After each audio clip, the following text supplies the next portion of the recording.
Dualar eder insan, mutlu bir ömür için. Sen varsan her yer huzur, huzurla yanar içim.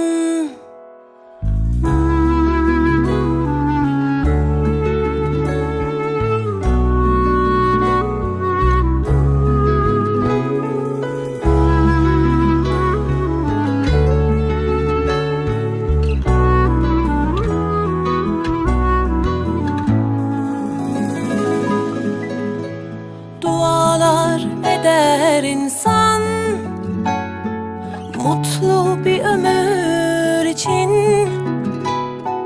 Sen varsan her yer huzur, huzurla yanar içim.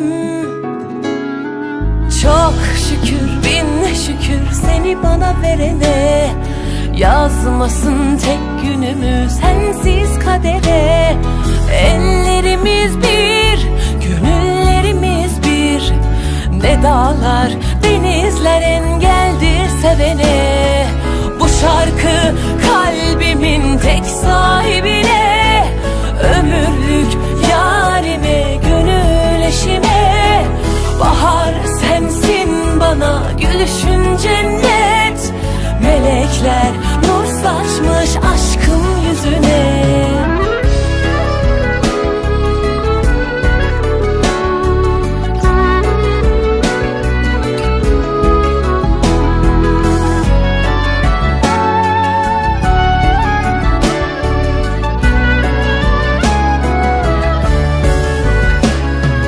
Dualar eder insan, mutlu bir ömür için.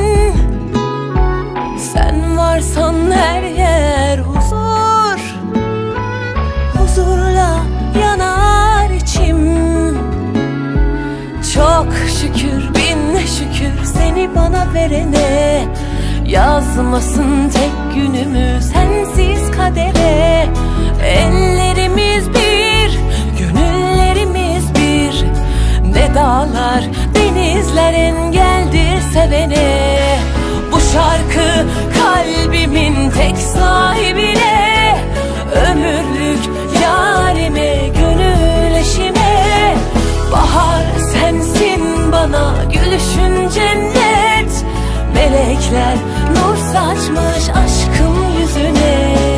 Bu şarkı kalbimin tek sahibine. Ömürlük yarime, gönül eşime. Bahar sensin bana, gülüşün cennet. Melekler nur saçmış aşkım yüzüne. Melekler nur saçmış aşkım yüzüne.